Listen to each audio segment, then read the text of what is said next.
बिहार में स्वास्थ्य, शिक्षा, रोजगार सब राम भरोसे ही है, ऐसा हम नहीं, नीति आयोग की रिपोर्ट कह रही है।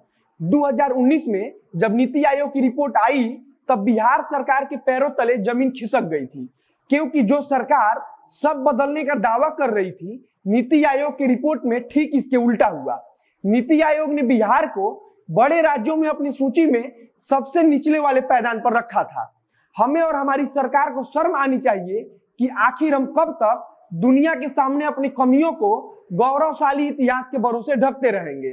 कब तक हम महात्मा बुद्ध, चाणक्य और मगध साम्राज्य का हवाला देकर खुद को सर्वश्रेष्ठ घोषित करते रहेंगे। वो दिन कब आएगा जब कोई बिहारी किसी गुजराती से पूछेगा कि तुम गुजरात में कहां से काम करने बिहार में आए हो।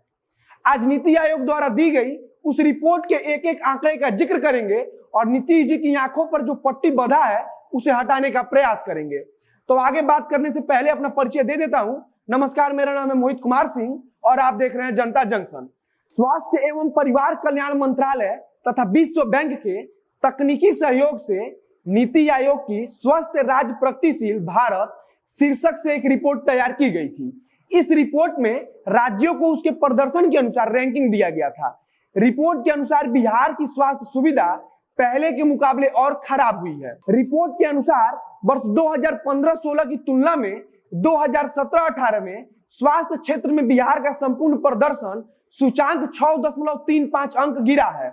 इसी दौरान उत्तर प्रदेश के प्रदर्शन सूचांक में 5.08 अंक, उत्तराखंड 5.02 अंक और ओडिशा के सूचांक में 3.42 अंक की गिरावट आई है। बिहार में स्वास्थ्य की हालत सुधरने की बजाय बिगड़ी है। इंक्रीमेंटल इंडेक्स देखें तो स्पष्ट तौर पर दिखता है कि बिहार की हालत सबसे खराब है। 2015-16 की तुलना में उसके स्कोर में 6.35 अंकों की गिरावट है। स्वास्थ्य के नाम पर बड़ी बड़ी बातें करने वाले मंगल पांडे सर को इसका जवाब भी देना चाहिए कि आखिर बिहार में 60% एनएम की पोस्ट खाली क्यों पड़ी है। नीति आयोग के अनुसार राज्य में मेडिकल के क्षेत्र से जुड़े 40% पद खाली पड़े हैं।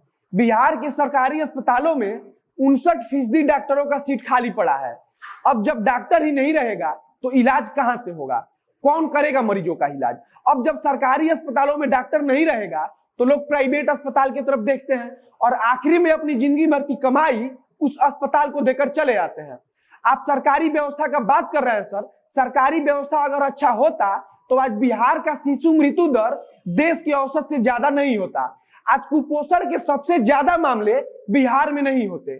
आज बिहार के ग्रामीण क्षेत्रों में लगभग 17,000 से ज्यादा मरीजों पर एक डॉक्टर है। अब राष्ट्रीय औसत भी सुन लीजिए। राष्ट्रीय औसत है कि 1,000 मरीज पर एक डॉक्टर होना चाहिए। सर, भारत का राष्ट्रीय औसत फिलहाल लगभग 1450 लोगों पर एक डॉक्टर का है। आगे भी सुन लीजिए, 85% से अधिक फार्मासिस्ट के पद बिहार में खाली पड़े हैं, लेकिन आपको उससे क्या मतलब है? खैर, अब तो चुनाव आ गया और हमको पता है कि अब दिल से चाहते होंगे कि युवाओं को इन पदों पर भर्ती किया जाए, लेकिन अब आचार चुनाव संहिता भी कुछ होता है और चुनाव के बाद संसाधन की कमी भी कुछ होता है। सर, कभी सरकारी अस्पताल में पता कीजिए कि कितना खून का जांच हो जाता है और कितना एक्सरे हो जाता है। सर, जब लैब टेक्नीशियन और रेडियोग्राफर होगा तब तो यह सब काम होगा। आपके सुशासन की सरकार में किसी का भर्ती होगा ही नहीं तो यह सब काम करेगा कौन? अब जब चुनाव आया तब चुनावी भर्ती का ऐलान कर दिया गया है। आप खुद सुन लीजिए कि खासकर बिहार और उत्तर प्रदेश के लिए voluntary health association of India के चेयरमैन आलोक क्या कहते हैं? वे कहते हैं कि स्वास्थ्य के मामले में इन राज्यों का हाल पिछले 40 सालों से बहुत बुरा रहा है। कुछ सुधार हुआ है लेकिन जरूरत के मुताबिक नहीं। इन राज्यों में 30 से 40% आबादी गरीबी रेखा से नीचे है। बाल विवाह, लड़कियों की शिक्षा के मामले में इन राज्यों की हालत बहुत अच्छी नहीं है। आगे कहते हैं कि सबसे बड़ी बात है कि इन राज्यों में प्रशासन भी बहुत कमजोर है, इसलिए कोई योजना भी लागू नहीं हो पाती। यहाँ शिक्षा, स्वास्थ्य आदि सामाजिक क्षेत्रों में निवेश भी बहुत कम हुआ है। अब सर, आपका प्रशासन तो सड़क पर मजदूर, छात्र, शिक्षक को लाठी गिराने में कभी कमजोर नहीं होता है, लेकिन यहाँ पर क्यों कमजोर हो जाता है? सर, अब एक बात और बता रहे हैं जो आपको भी मालूम है, आपके स्वास्थ्य मंत्री भी जानते हैं, लेकिन फिर भी सरकार आंख मूंद के बस नाटक करती है कि उसे कुछ दिख ही नहीं रहा है। सर, जब कोई सरकारी अस्पताल में जाता है तब वहां का कर्मचारी सीधे मुंह बात तक नहीं करता है। सर डॉक्टर को छोड़ दीजिए, जो वार्ड बॉय होता है वो भी मरीज से सीधा मुंह बात नहीं करता है। अस्पताल प्रशासन ऐसा व्यवहार करता है जैसे यह लोग किसी दूसरे देश से आए हों।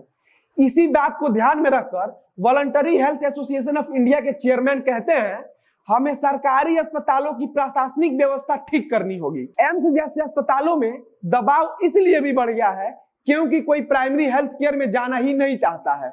सर आपकी सरकार एम्स के लिए जमीन आवंटित तो कर नहीं पा रही है, लेकिन ऐलान का ढिढोरा खूब पीटती है। सर दरभंगा मेडिकल कॉलेज अपने आप में पहला केस है जब किसी मेडिकल कॉलेज को अपग्रेड कर एम्स बनाया जा रहा है। मुझे 2019 में रवीश कुमार द्वारा लिखा गया एक आर्टिकल याद आ रहा है। उसमें उन्होंने जिक्र किया था कि 2018 में मेडिकल काउंसिल ऑफ इंडिया ने बिहार के 3 मेडिकल कॉलेजों का दौरा किया था। जो रिपोर्ट दी थी उसका जवाब सुशील मोदी खुद नहीं देना चाहेंगे, राबड़ी देवी से ही पूछना चाहेंगे। उस रिपोर्ट में एमसीआई ने कुछ फैसले किए थे। बेतिया सरकारी मेडिकल कॉलेज और वर्धमान मेडिकल कॉलेज तथा अनुग्रह नारायण मेडिकल कॉलेज गया। इन तीनों कॉलेज में एमसीआई ने 250 सीट कम कर दी क्योंकि यहाँ पर 30% शिक्षकों की कमी थी। जाहिर है मेडिकल कॉलेज के लिए फिट नहीं लगा होगा। सर इस पूरे आर्टिकल को एनडीटीवी के वेबसाइट पर जाकर पढ़िएगा, आपको खुद के सरकार का जवाब मिल जाएगा। इस वीडियो में बस इतना ही। वीडियो को आप लोग जमकर शेयर कीजिए। फेसबुक पर देख रहे हैं तो पेज को लाइक कीजिए, यूट्यूब पर देख रहे हैं तो चैनल को सब्सक्राइब कीजिए। मिलते हैं फिर बहुत जल्द अगले वीडियो में। कैमरे के पीछे खड़े हैं वरुण झा और मैं मोहित कुमार सिंह। धन्यवाद।